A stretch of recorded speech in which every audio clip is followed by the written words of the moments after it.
BC దళపతి doctor Parikipandla అశోక్కు ఆత్మీయ సన్మానం. 77 సంవత్సరాల స్వతంత్ర భారతదేశంలో ఇప్పటివరకు బీసీల లెక్కలు తేల్చని అంశాన్ని ఒక బీసీ బిడ్డగా ప్రపంచంలో అతిపెద్ద ప్రజాస్వామ్య దేశమైన భారతదేశానికి నేతృత్వం వహిస్తున్నటువంటి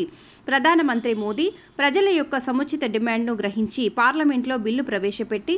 ఆమోదింపచేసి రాష్ట్రపతి ఆమోదం కోసం పంపిన సందర్భాన్ని పురస్కరించుకొని కుల గణన సాధనా సమితి పక్షాన హృదయపూర్వక అభినందనలు తెలుపుతున్నట్లు సాధనా సమితి జాతీయ కన్వీనర్ బీసీ దళపతి డాక్టర్ పరికిపండ్ల అశోక్ తెలిపారు. సాధనా సమితి వరంగల్ జిల్లా ఆధ్వర్యంలో ఎస్ఆర్ఆర్ తోట కరీమాబాద్లో డాక్టర్ ఆడెపు రాజేంద్ర ప్రసాద్ అధ్యక్షతన ఏర్పాటు చేసిన సమావేశంలో డాక్టర్ అశోక్ను ఘనంగా సన్మానించారు. ఈ సందర్భంగా డాక్టర్ అశోక్ మాట్లాడుతూ గత 3 సంవత్సరాలుగా బీసీల లెక్కలు తేల్చాలనే ఏకైక డిమాండ్తో ప్రధానమంత్రి దివ్య సన్నిధికి కోటి ఉత్తరాల కార్యక్రమాన్ని తెలంగాణలో ప్రారంభించి ఆ తర్వాత ఆంధ్రప్రదేశ్, తమిళనాడు, కర్ణాటక, ఉత్తరప్రదేశ్, గుజరాత్, మహారాష్ట్ర,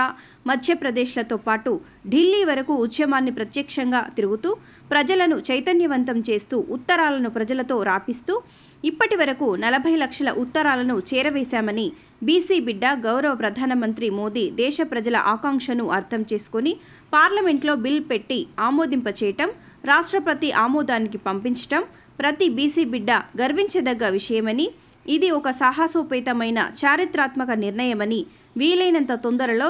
జనగణన జరిపి మాట తప్పకుండా కుల గణనను చేర్చి బీసీల లెక్కలను తేల్చి బీసీల రుణం తీర్చుకోవాలని డాక్టర్ అశోక్ కోరారు. ఈ కార్యక్రమంలో జిల్లాలోని వివిధ బీసీ సంఘాలు, కుల సంఘాల రాష్ట్ర,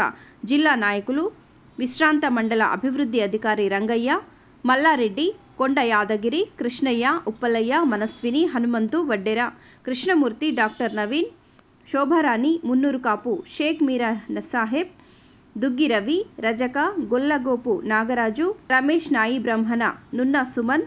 ఆకుల శ్రీనివాస్, వెంకన్న తదితరులు పాల్గొన్నారు.